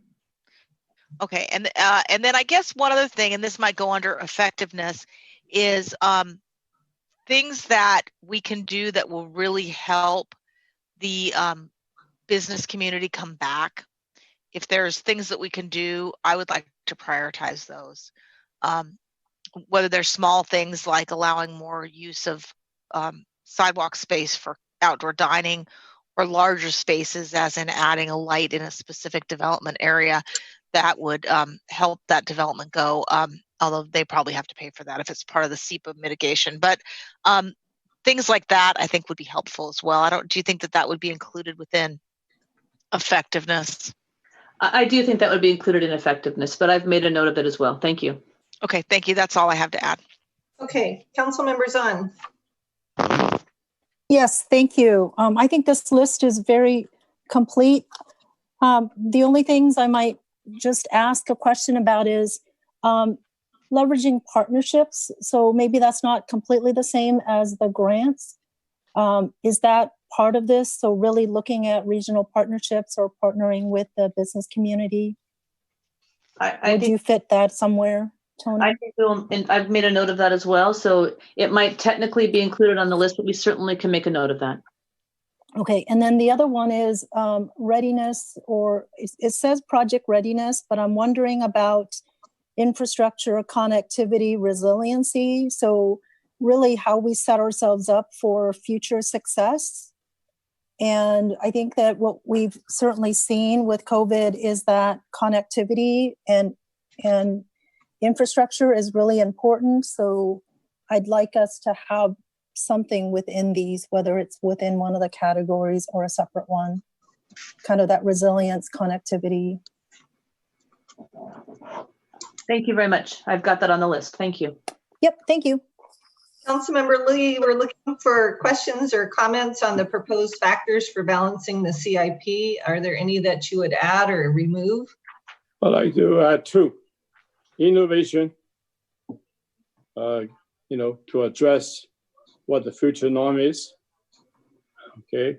The other one is COVID-19 recovery. When I talk about innovation earlier, there was no response from the staff or anybody. So I want to be sure that whatever we do addresses the future, looking at the future, looking ahead. And if we have the right process, we have the right people, we'll have the good things to happen. If we don't, then who knows? And this is not a world that we live without any good planning, good expectation, and good work like we're doing now. So innovation and COVID-19 recovery. I have on the list. Thank you. Thank you. Thanks, Councilmember Lee. Councilmember Barksdale. Thank you, Mayor. Nothing explicit comes to mind. I think this is a good list. Thank you. Deputy Mayor Noonhouse. No, I think it's a really good list. Thank you, Mayor. I mean, the only I might echo too is the grant funding.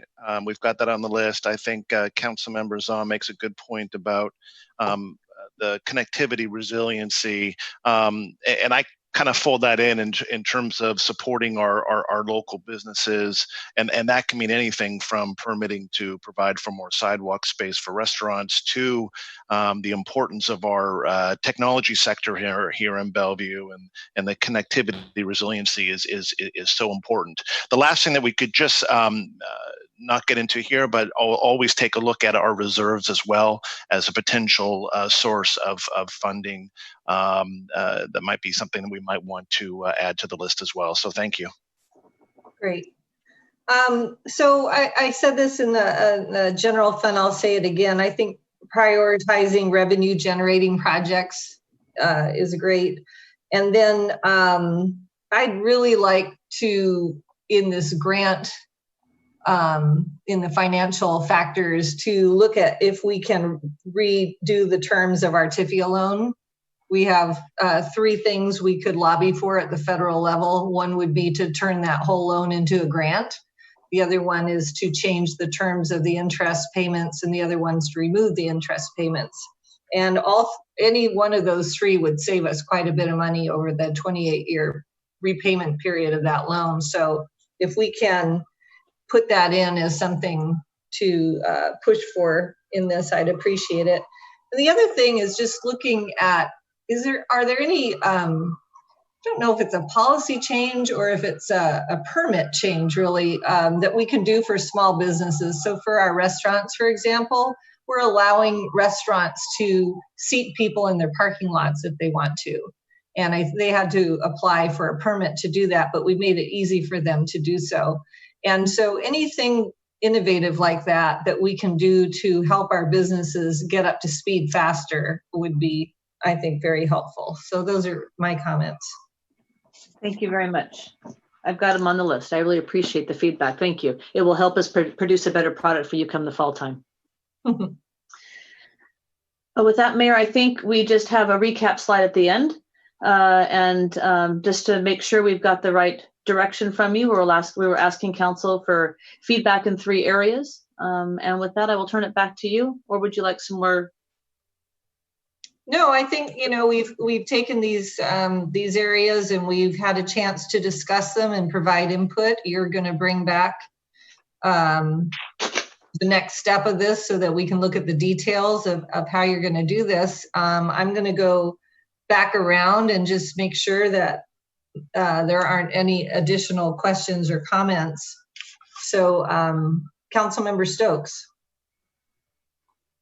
Yeah, no, I think these, we've talked about all these things, and I would confirm items 1, 2, and 3 on this is what we need to do, as we've discussed.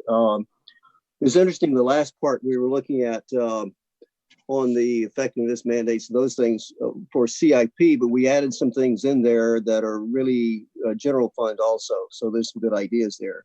We branched out a little bit from that. But yeah, I think it's been a very good process. I think we have the right program and process in place. And I'm looking forward to having the discussions on specifics later on and getting this budget underway. So thanks very much to Tony and Kaye and your whole staff. And I think we're in good shape. I'm very, very excited about this. Thank you. Councilmember Robertson. Thank you. So I really, really liked your comment, Mayor, about the TIFIA loan. I think that's a really smart approach. Would love to hear from Joyce offline to the council if she thinks that's something we can do and how we can most effectively go after that. Because if we could get that, that would be a really easy give, and it would be incredibly meaningful to the people of Bellevue to have that TIFIA loan modified. As a grant would be ideal, but just to slow it down so that we can use the pay a little less interest and use that money for projects that we need to do, because we do know that the city has some serious capital needs that that I hate to slow down at all, and we would love to not only do them on time, but to speed them up. So Joyce, if you could communicate with the council about that, that would be very helpful. Other than that, I think this is a good process. We went through this very well, and I think that I look forward to going through this. It will be a harder budget year, I think, than the last few, where we had more money than the years before. But on the other hand, I know we're up to the task, and our staff certainly is as well. Thank you. Councilmember Zahn. Yes. So I appreciate all the hard work Tony and your staff have been doing on this. I will say a couple things. One is that we're going to know a lot more in the next couple of months, right? As we move from phase 2 to being fully open, how long it is before we actually get the COVID positives down to the point where we can fully reopen. So I think this is a really good framework. And as we know more information, we'll be able to make adjustments to the forecast of revenues, as well as looking at what kind of reductions we can make. The second point is that I really like the idea of those points from the mayor on the TIFIA. And I will bring that back to the National League of Cities Transportation Infrastructure Committee that I sit on. Because I think they're always looking for feedback from cities about things that they can do to make cities work better. And then the third one that we didn't talk about is the councilmanic 1% property tax. And I would just strongly recommend that we do everything we can not to increase any taxes, because our communities are still reeling from COVID, from the relief standpoint to recovery. And so although we didn't talk about that tonight, I think that's one we also need to be paying attention to. Thank you. Councilmember Lee. Oh, thanks. Yeah, I support the 2 and 3. These are no-brainers. Of course, with the discussion, conversation we have generally on those. But the first one, as I said before very clearly, there's nothing to revise about the frame to the council strategic target areas. The principle is consistent. The principle is the basis of the strategic target. So we just have to work on the strategic target because of the situation we're in. So I really like this budget, the way the staff led us into it. This is probably one of the clearest way that we are getting into budget process with this, COVID-19 recovery discussion and all that, with the potential budget shortfall. That gets us to start really looking at the whole picture from the bottom up, or from the top down, basically, and looking at the principle, how we do that.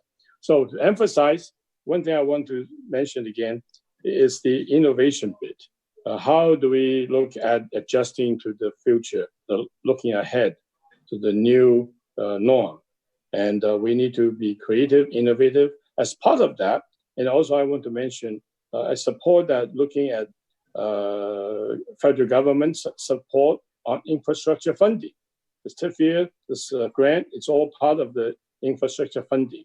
I know the Transportation Department, federal DOT, and the White House, federal government as a whole, regardless of partisanship, they're all very supportive of infrastructure funding, because we know that we've been lagging behind so long, and we are facing a big challenge, how to have an adequate infrastructure to actually sustain our economy.